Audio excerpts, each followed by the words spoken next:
các vai nữ chính của Đàm Tùng Vận trong phim truyền hình đã làm lên tên tuổi của cô. Đàm Tùng Vận luôn là nữ diễn viên tôi yêu thích nhất và cô cũng là ngôi sao nữ duy nhất vẫn không cảm thấy quá chán ghét khi vào vai học sinh trung học. Thực sự làm quen với cô ấy và nhớ tên cô ấy bắt đầu bằng The Best of US. Cảnh Cảnh và Dư Hoài đã khiến nhiều người mơ về ngôi trường cấp 3 đó, lớp học năm đó, những người bạn cùng bàn năm đó.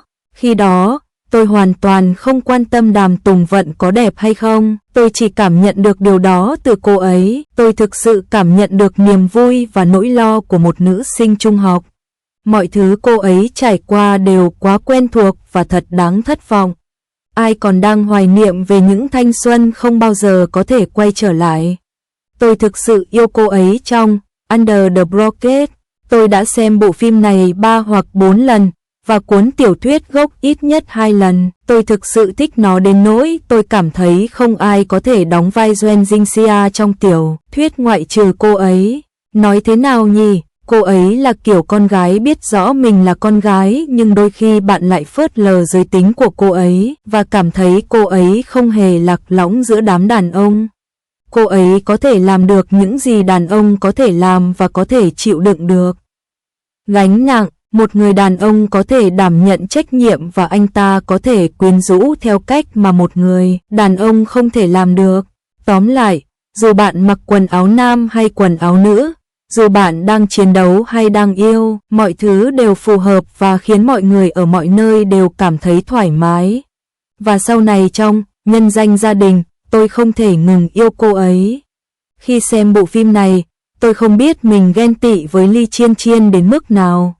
Chiên Chiên tuy không có mẹ nhưng cô có người cha tốt nhất trên đời. Nói một cách thô thiển, một đứa trẻ như Chiên Chiên chỉ có thể được nuôi dưỡng trong một gia đình tràn ngập tình yêu thương. Có người từng nói, nếu một đứa trẻ có 100 chiếc kẹo thì sao có thể chia sẻ được, còn nếu một đứa trẻ chỉ có 2 chiếc kẹo thì tại sao bạn lại bảo trẻ chia cho? Chiên Chiên có thể cứu Linh Xiao và sưởi ấm Hezekiel vì cô có trong lòng tình yêu trọn vẹn mà cha cô Ly Hai trao dành cho cô, một tình yêu bền vững sẽ không bao giờ thay đổi. Tất nhiên, ngoài 3 tác phẩm trên, Đàm Tùng Vận còn có nhiều tác phẩm xuất sắc như Em đẹp hơn ánh sao, Sự trở lại, Trái tim ngọc, Phố Mayang thân mến, Đi theo gió, Xin hãy gọi tôi là đạo diễn. Ngoài ra còn có sớm hơn một chút là Những làn sóng, Mùa hè của con cáo, tiểu sử về những người kỳ lạ ở thời kỳ đầu Cộng hòa Trung Hoa và Bậc thầy chuyên môn. Tất nhiên, ngoài vai chính trong phim truyền hình dài tập, các vai diễn của Đàm Tùng Vận trong Tornado Girl và The Legend of Chân Huân cũng rất ấn tượng. Tôi hy vọng nụ cười của Đàm Tùng Vận sẽ luôn đẹp như vậy. Tôi cũng hy vọng có thể xem được nhiều tác phẩm hay hơn của Đàm Tùng Vận trong tương lai. Tin không hai, Đàm Tùng Vận là một diễn viên có khả năng diễn giải rất hạn chế.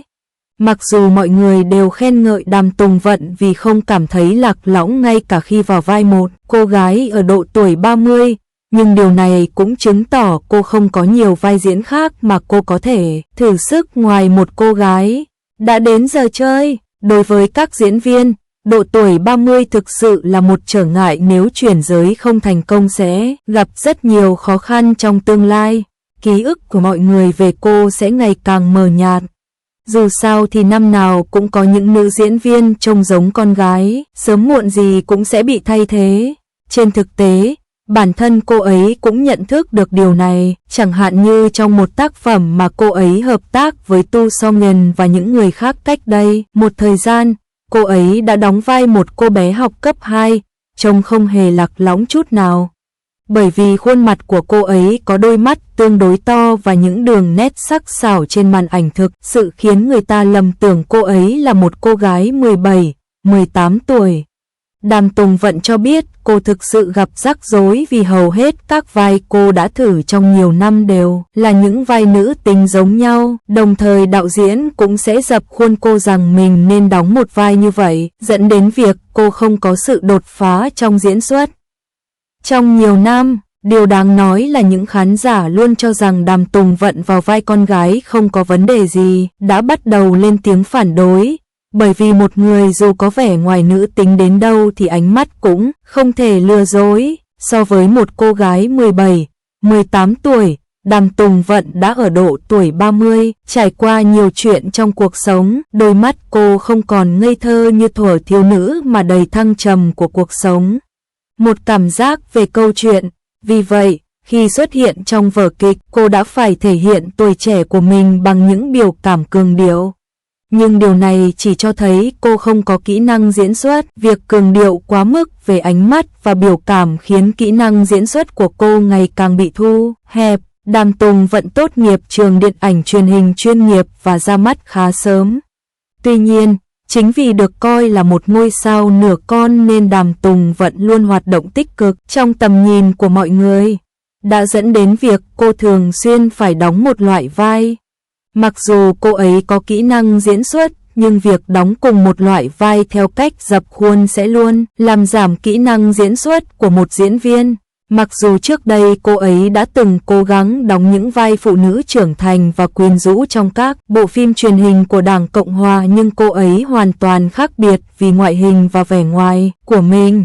Cách trang điểm không phù hợp khiến ai cũng có cảm giác như một đứa trẻ đang cố tỏ ra trẻ con. Điều đáng xấu hổ là cô ấy được yêu cầu đóng vai một cô bé mặc dù cô ấy đã lớn hơn và mọi người vẫn có thể nhìn thấy vẻ không vâng lời trong thái độ của cô ấy. Diễn xuất của Lan Y Nha Hinh cũng rất xuất sắc so với thế hệ hậu thập niên 90. Hai người đều xuất phát điểm giống nhau, thậm chí Đàm Tùng Vận còn cao hơn. Tuy nhiên, Lan Y Nha Hinh hiện đã hợp tác với nhiều ngôi sao lớn và kỹ năng diễn xuất của cô cũng rất cao. Những vai diễn khác nhau mà cô thử sức đều thể hiện sự quyến rũ của cô, nhưng Đàm Tùng Vận chỉ có thể đóng vai trẻ em trong các tác phẩm hoặc phim truyền hình thần tượng. Thực sự là rất đáng sợ đối với một diễn viên, dù sao thì ngoại hình của cô ấy rồi cũng sẽ già đi khi đã 40 hay 50 tuổi. Nếu bây giờ cô ấy không tìm kiếm sự đột phá, tôi e rằng điều đó là không thể. Một ngày nào đó cô ấy sẽ thực sự không còn vai diễn nào để đóng phim nữa. Là tiền bối trong làng giải trí, Hạo Lôi từng bày tỏ quan điểm khi tham gia một chương trình tạp kỹ. Cô cho rằng những vai trẻ nên do các cô gái trẻ đảm nhận. Nếu tất cả phụ nữ trung niên và lớn tuổi đều đóng vai con gái thì con gái nên đóng vai gì? Vốn dĩ, làng giải trí vòng tròn là nơi cập nhật và lặp lại tương đối nhanh. Nếu Đàm Tùng Vận không thể biến hình thành công trong những năm gần đây, e rằng cô ấy sẽ giống như U Lây và những người khác, chỉ có thể sống trong ký ức đẹp đẽ của mọi người và không thể sản sinh ra được những tác phẩm chăm chỉ đến để chinh phục khán giả. Không thể phủ nhận kỹ năng diễn xuất của Đàm Tùng Vận vẫn tốt và vẫn còn rất nhiều điều cần phải cải thiện. Nếu cô ấy gặp được kịch bản hay, nghiêm túc nghiên cứu vai diễn mới và đạt được bước đột phá lớn, tôi tin cô ấy sẽ làm được. Có sự phát triển tốt hơn trong tương lai, nhưng nếu dừng lại ở đây, cô có thể phải đối mặt với nhiều rủi ro tiềm ẩn hơn trong tương lai.